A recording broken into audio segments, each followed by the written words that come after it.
I never believed in love at first sight until that summer at Cedar Lake. I mean, I'd read about it, seen it in movies, but I always thought it was just Hollywood nonsense. The kind of thing that happens to other people, you know. Not to someone like me, sitting on a weathered dock at my cousin's lake house, trying to figure out what the hell I was doing with my life. It was late June, and I'd just finished my junior year at college.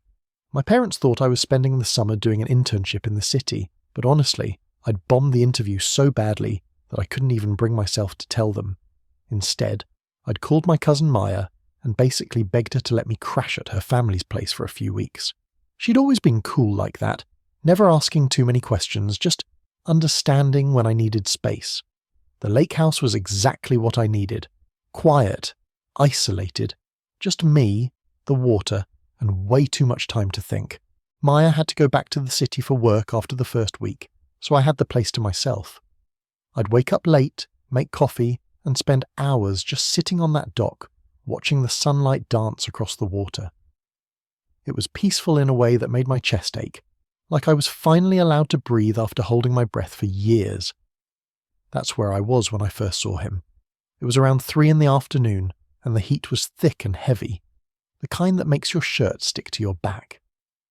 I was reading, or at least pretending to read, some book I'd grabbed from Maya's shelf without really looking at the title. Mostly I was just staring at the same page, letting my mind wander. Then I heard splashing from across the lake. I looked up, and there he was.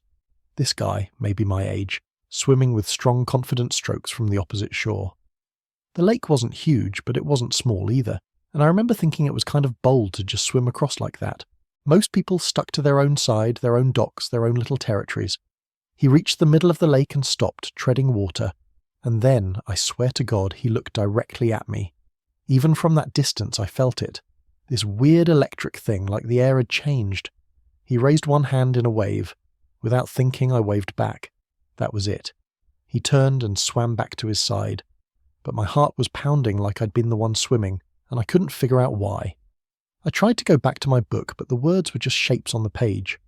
I kept glancing across the lake, looking for him, but he was gone. I told myself it was nothing, just a friendly neighbour. This was a lake community, people waved at each other, it didn't mean anything. But that night, lying in bed, I kept seeing that wave, kept feeling that strange pull in my chest. The next day I went to the dock earlier. I'm not proud of it, but yeah, I was hoping to see him again. I brought my coffee and my book and tried to look casual, like I always sat out there at 10 a.m.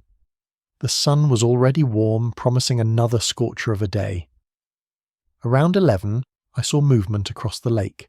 He was on his dock, and even from that distance I could tell he was tall, lean. He was wearing dark swim trunks and nothing else, and he was doing something with a kayak. My mouth went dry. I pretended to read, but I was watching him through my sunglasses, feeling like a complete creep and not being able to stop myself. He got the kayak in the water and started paddling, toward my side, toward me. My stomach did this weird flip, and I actually considered getting up and going inside. But that would be obvious, right? Weird.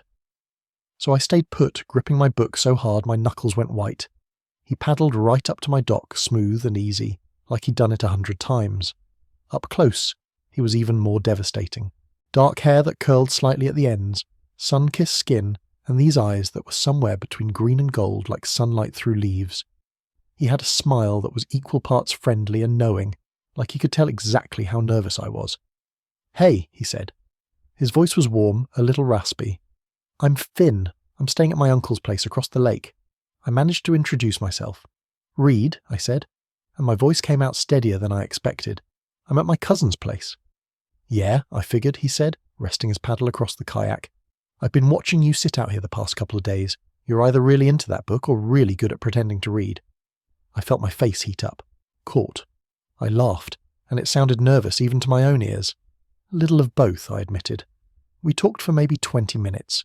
Easy stuff. Where we were from, what we were studying, how long we were staying. He was from Portland, studying environmental science, planning to stay at the lake all summer. I told him about my failed internship, and instead of the judgment I'd expected from everyone else, he just nodded like he got it. "Sometimes you need to not have a plan," he said. "Sometimes you just need to sit by a lake and figure things out." Something about the way he said it made my throat tight. like he understood, like he'd been there too. After that, Finn became part of my daily routine. He'd paddle over in the mornings and we'd talk, sometimes for hours. He'd bring coffee in a thermos and we'd sit on the dock with our feet in the water, talking about everything and nothing. Music, movies, the weird dreams we'd had as kids, the things we were afraid of. I found myself waiting for those mornings, found myself thinking about him at night, replaying things he'd said, the way he laughed, the way his eyes crinkled at the corners. I told myself we were just becoming friends, that this warmth in my chest was just the normal happiness of connecting with someone cool. But I knew, deep down I knew it was more than that. The moment I really couldn't deny it anymore was about 2 weeks after we'd met. It was brutally hot, one of those days where even the water looked like it was sweating. Finn had paddled over earlier than usual, around 9, and he'd suggested we swim to the small island in the middle of the lake. I hadn't swum much that summer. Honestly, I'd been kind of self-conscious about it, about being shirtless, about my body, about all the stupid things you worry about when you're 21 and still figuring out who you are. But Finn made it sound so easy, so casual, and I found myself saying yes before I could overthink it. We swam side by side, and the water was perfect, cool and clean. Finn was a stronger swimmer than me, but he kept pace with me, occasionally splashing water in my direction and grinning when I splashed back. The island was just a little spit of land with a few trees and some rocks, barely big enough for both of us to stand on. We pulled ourselves out of the water, breathing hard, laughing about nothing. And then Finn lay back on the sun-warmed rocks, his chest rising and falling, water droplets catching the light on his skin. I sat next to him, trying not to stare and failing completely. "This is perfect," he said quietly, eyes closed against the sun. "This whole summer. It's exactly what I needed." "Me too," I said, and my voice came out softer than I intended. He opened his eyes and turned his head to look at me, really looked at me, and something passed between us, something I couldn't name but could feel in every nerve ending. The air felt charged, like right before a thunderstorm. "Read," he started and then stopped.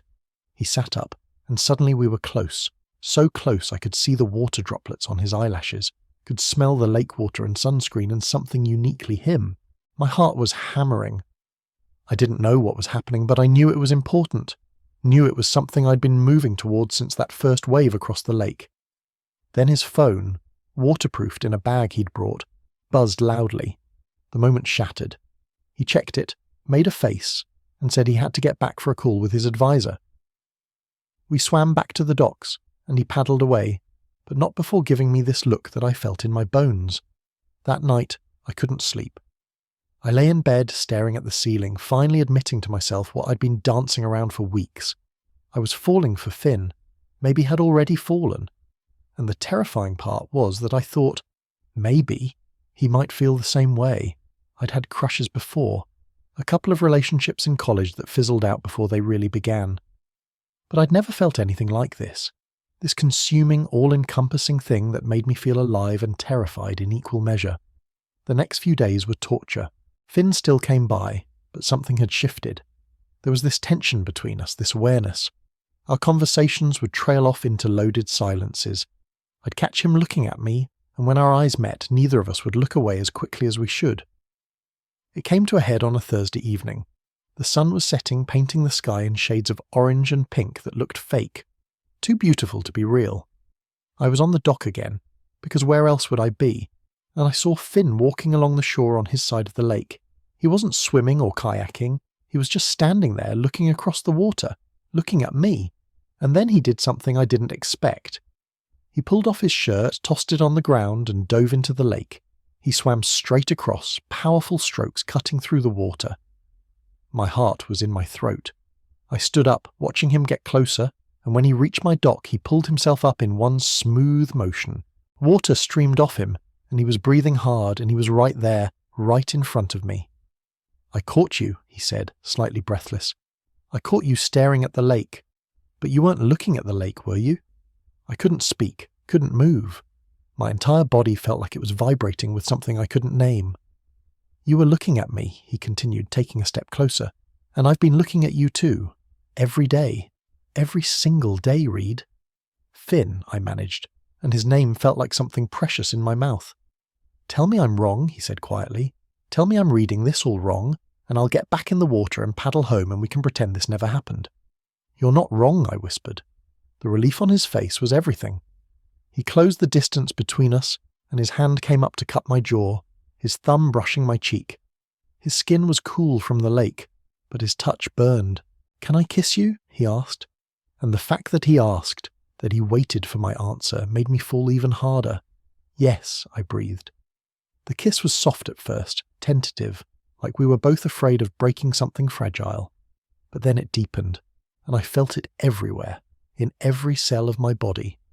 His other hand slid into my hair, and I gripped his waist, feeling the water-slick skin under my fingers, feeling his heart hammering against mine.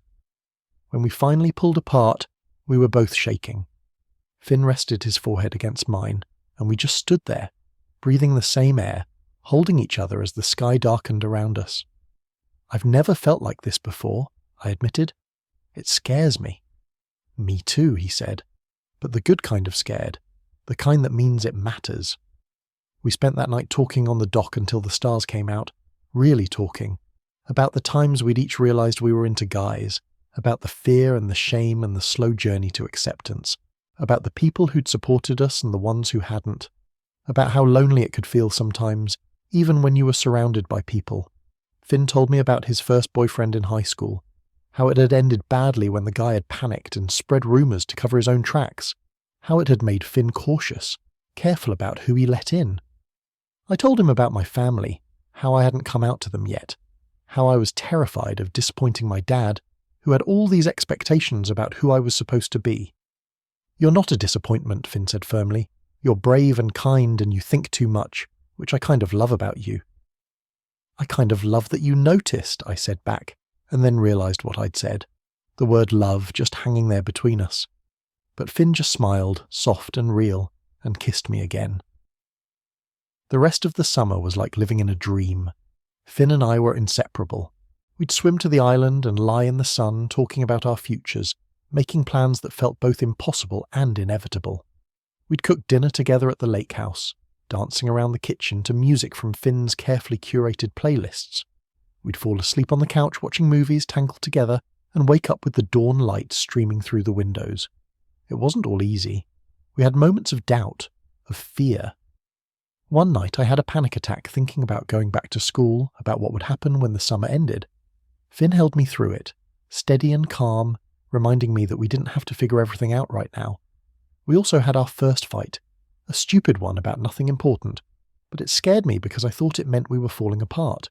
Instead, we learned how to apologize, how to communicate, how to be vulnerable even when it was uncomfortable. My cousin Maya came back for a weekend in early August and immediately figured out what was going on. She found Finn and me on the dock one morning sitting close, his hand covering mine. She just smiled and said it was about time, which apparently meant she'd been watching this unfold and rooting for us the whole time. Meeting Maya was huge for Finn. It was the first time someone from my life had seen us together, had acknowledged that this was real. He was nervous, which was adorable, but Maya loved him instantly. She told me later that she'd never seen me look so happy, so completely myself. As summer wound down, we had to face reality. Finn's school was in Portland, mine was in Boston, 3,000 miles. We spent a whole night talking about it, trying to figure out if we could make long-distance work, if what we had was strong enough to survive the separation. "I don't want to lose this," I said. "I don't want to lose you." "You won't," Finn promised. "We'll make it work. We'll. Video calls, visits when we can afford them, counting down the days until breaks. It'll be hard, but you're worth it, Reed. This is worth it." The last night at the lake, we swam out to the island one more time. The water was cooler now, summer fading into the first hints of fall.